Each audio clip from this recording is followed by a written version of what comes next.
만약 여러분의 나이가 이미 건강 수명을 넘어 80세에 이르렀다면 어떻게 사는 게 바람직할까요?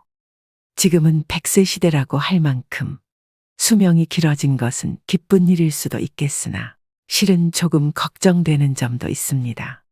왜냐하면 많은 고령자들이 오래 살아야 한다는 강박에 사로잡혀 있기 때문인데요. 여러분은 다음 문항을 보시면 어떤 생각이 드시나요? 사실은 먹고 싶지만 건강에 해롭다니까 참는다. 몸을 움직이기 힘든데 건강을 위해 무리하여 운동한다. 효과를 느끼지 못하면서도 오래 살려는 마음에 계속 약을 먹는다. 전부 맞는 이야기라고 생각되시나요? 나이가 들수록 건강에 해로운 건 피하고 건강에 이로운 것은 꾸준히 실천하는 게 당연하다는 생각이 드는데요. 하지만 건강을 위해 했던 이러한 일들이 80세가 넘은 사람이라면 전부 자제할 필요도 무리할 필요도 없다고 합니다. 그래서 오늘은 우리의 일반적인 상식과는 다른 이야기를 해보려고 합니다. 80세의 벽이라는 책이 있는데요. 저도 50대인데다 부모님 두 분 모두 80대시다 보니 관심이 가더라고요. 그래서 이 책을 읽어보니 지금까지 부모님을 대했던 저희 태도는 순전히 내 관점이었구나 하는 반성을 하게 됐습니다. 또 일반적으로 알고 있었던 상식을 뒤집는 부분들이 많아서 앞으로 노후를 생각해야 되는 우리 50대, 60대 분들에게도 도움이 되겠구나 싶어 이 책을 소개해 드립니다. 현재 남성의 평균 수명은 82세, 여성은 88세입니다. 이 평균 수명은 앞으로 점점 더 증가해서 인생 100년, 100세에 가까워질 것입니다. 그렇지만 아무리 오래 살 수 있다고 해도 건강 수명이 늘지 않으면 누군가의 손길을 필요로 하거나 침대에서 생활해야 하는 기간만 길어질 뿐입니다. 그 기간은 현재 남성이 9년, 여성이 12년입니다. 건강하지 못해도 오래 살고 싶다라고 생각하는 사람도 있을 테지만 가능하면 힘차고 건강하게 살아야 됩니다. 80세 이후는 70대와는 완전히 다릅니다. 어제까지 가능했던 일이 오늘은 안 되는 상황을 수없이 맞닥뜨립니다. 컨디션 난조를 겪는 일도 잦아집니다. 무거워서 드는 것조차 못하게 되는 암담한 순간을 맞게 되는 나이입니다. 또 치매인가 라는 생각에 자신감을 잃는 일도 있을 겁니다. 리모컨을 어디에 뒀는지 기억조차 없는 당황한 상황을 자주 겪기도 하는데요. 배우자나 가까운 사람의 죽음을 경험하면서 하루아침에 고독이나 절망에 사로잡힐지도 모릅니다. 순식간에 생로병사의 거대한 벽이 거친 파도처럼 덮쳐오는 것이죠. 이처럼 80세의 거대한 벽을 제대로 넘지 못하면 노년의 생활은 말 그대로 지옥이 되는 건데요. 반대로 말하면 우리가 이 80세의 벽을 잘 넘게 되면 행복한 20년의 노후를 보낼 수 있다는 얘기이기도 합니다. 여러분은 행복한 노후와 불행한 노후, 어느 쪽을 선택하시겠습니까? 오늘은 이 책을 바탕으로 80세의 벽을 잘 넘는 방법을 6가지로 나눠서 소개해 드리겠습니다. 80세의 벽을 넘어서는 방법 첫 번째, 자식보다 배우자가 낫다. 나이 들어 함께 여생을 보내고 싶은 누군가가 생긴다면 재혼도 행복의 선택지 가운데 하나가 될 수 있는데요. 하지만 재산이 있는 부모라면 자녀들이 재혼을 반대하고 재산이 없는 부모라면 자녀들이 축복한다고 합니다. 왜 그럴까요? 재산이 있으면 어차피 상대방의 목적은 재산이니까라며 자신에게 돌아올 유산의 몫이 줄기 때문에 반대하고, 반대로 재산이 없으면 좋은 사람을 만나서 참 다행이에요. 외롭지 않고 행복한 노후를 보낼 수 있겠어요라고 한다고 합니다. 하지만 머릿속 한구석에는 부모님의 돌봄을 기대하는 계산도 들어있기 때문이죠. 70대 전반까지는 재혼이사가 있으면 자녀들을 설득해서 재혼하는 사람도 많지만 이처럼 80대가 되면 자녀들의 반대에 꺾이는 사람이 늘어납니다. 그래서 결국 재혼을 포기하고 외롭게 지내다가 노쇠해져서 돌봄을 받으며 생활하게 되죠. 그렇다고 재혼은 반대라고 했던 자녀가 돌봄을 책임지는 것도 아닙니다. 나이 들어서 병들고 아프면 자식들은 소용없고 결국 배우자밖에 없습니다. 실제로 어떤 연구에 따르면 60대 이상을 대상으로 조사한 결과 배우자와 함께 하는 사람들이 가장 행복감을 느끼고 삶에 더 많은 가치를 부여하며 살고 있다고 하는데요. 그래서 아무리 자식이 효도를 한다고 해도 배우자만 못하다는 겁니다. 내가 외롭고 아플 때 옆에서 지켜주는 사람은 배우자지. 가까이 살아도 쉽게 얼굴도 안 보여주는 자식들이 아니라는 겁니다. 몸이 아파서 급하게 보호자와 동행해서 병원을 방문해야 되는 일이라도 생긴다면 매번 자식들에게 부탁하기도 눈치 보입니다. 또 멀리 살고 있다면 급한 일이 있을 때 큰 힘이 못 됩니다. 미운정 고운정으로 같이 살고 있는 배우자만큼 남은 인생의 소중한 동반자는 없다는 얘기입니다. 그러니 배우자가 살아있을 때 서로에게 최선을 다하며 지내야 합니다. 만약 여러분에게 물려줄 정도의 자산이 있다고 하더라도 추억을 만드는 데 쓰거나 자기 행복을 위해 쓰도록 해야 됩니다. 80세가 넘은 고령자는 지금 당장 병이 들고 움직이지 못하게 된다 해도 전혀 이상할 것이 없습니다. 내일 죽게 될지도 모를 일입니다. 그러니 후회 없는 시간을 보내야 합니다. 물론 자녀를 위해 재산을 남기는 그 자체에서 행복감을 느끼시는 분들도 있으실 겁니다. 하지만 노후의 최고 자산은 추억입니다. 서서히 몸이 약해지고 행동 반경이 좁아지다가 결국 마지막에는 침대에서 보내는 날이 많아집니다. 이때 버팀목이 되어주는 것이 바로 그때 참 즐거웠는데라는 추억들입니다. 재산을 자녀에게 남기기 위해 자신이 하고 싶은 일을 참는 것만큼은 절대 하지 말아야 합니다. 80세의 벽을 넘어서는 방법 두 번째, 할 수 있는 일은 포기하지 않는다. 이제 80세가 됐으니 무리하지 말아야지 하면서 그동안 해왔던 일들을 그만두시는 분들이 많습니다. 하지만 가지고 있는 능력을 유지하는 것은 80세의 벽을 넘기 위해 꼭 필요한 자세인데요. 스스로 할 수 있는 일들을 제대로 안 하고 멈추는 순간 순식간에 늙고 세상과 이별할 수 있습니다.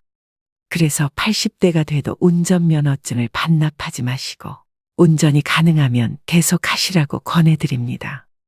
고령자는 인지기능이 저하되어 운전하면 위험하다라고 단정짓는 행위는 완벽한 차별이라고 생각되는데요.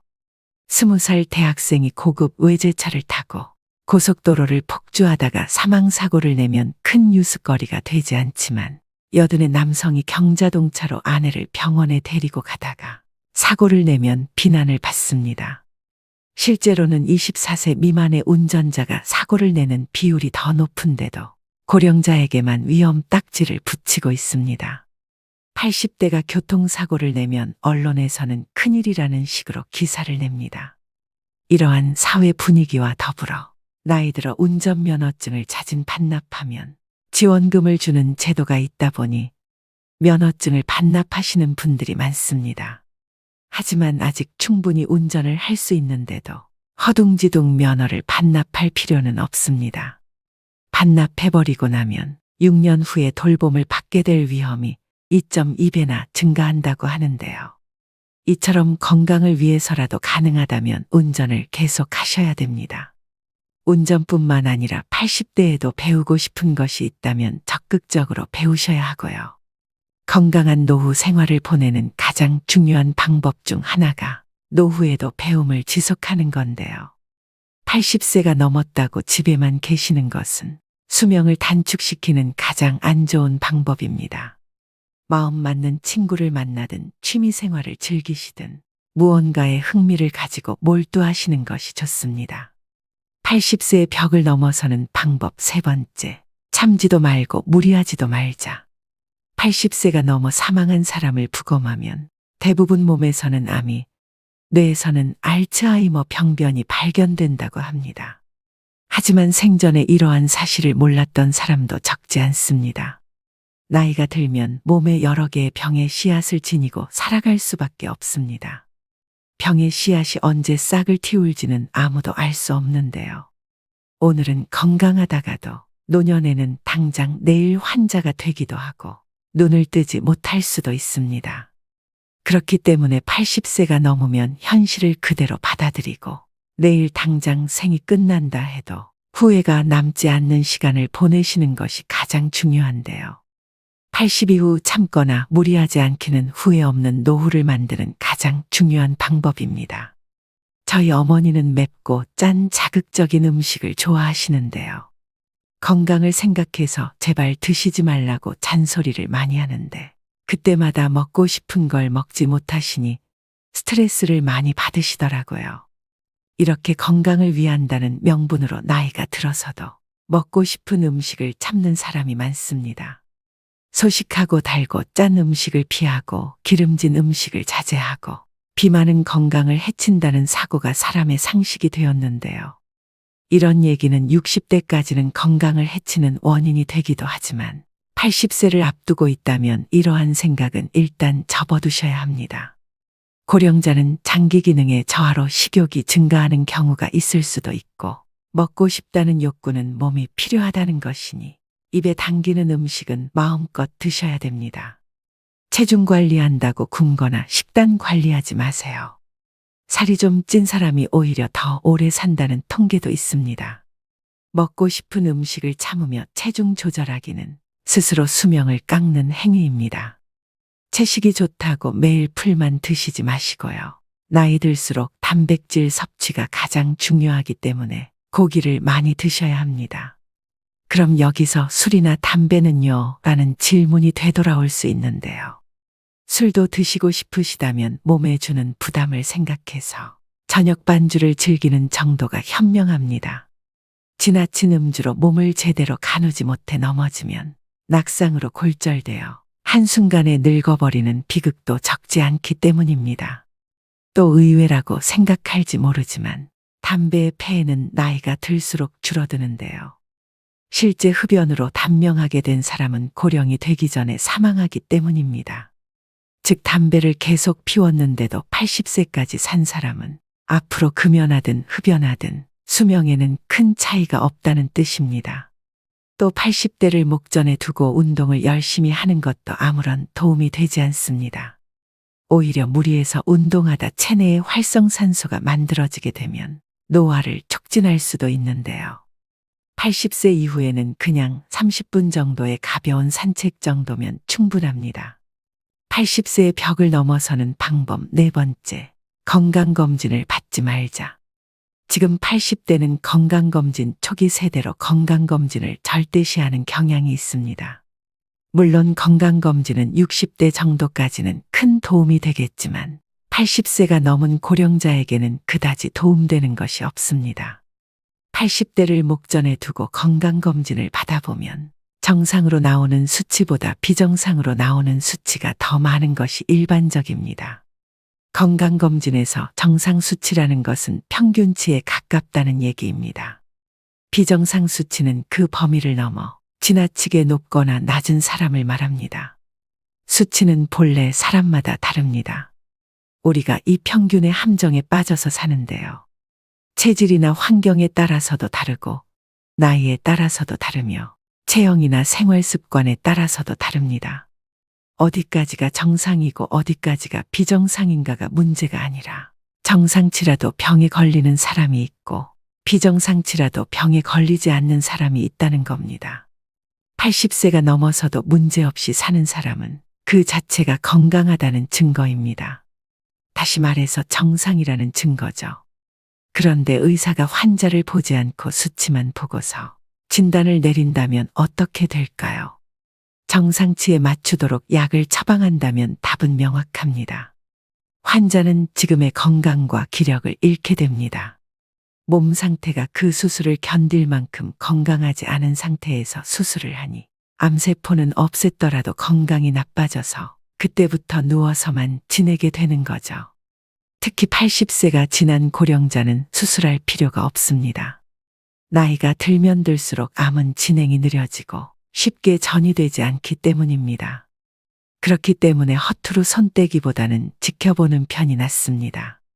사실 발견하지 못했을 뿐 훨씬 이전부터 암을 지닌 채 살아왔고 앞으로 서서히 진행되겠지만 한순간에 나빠지는 일은 거의 없기 때문입니다.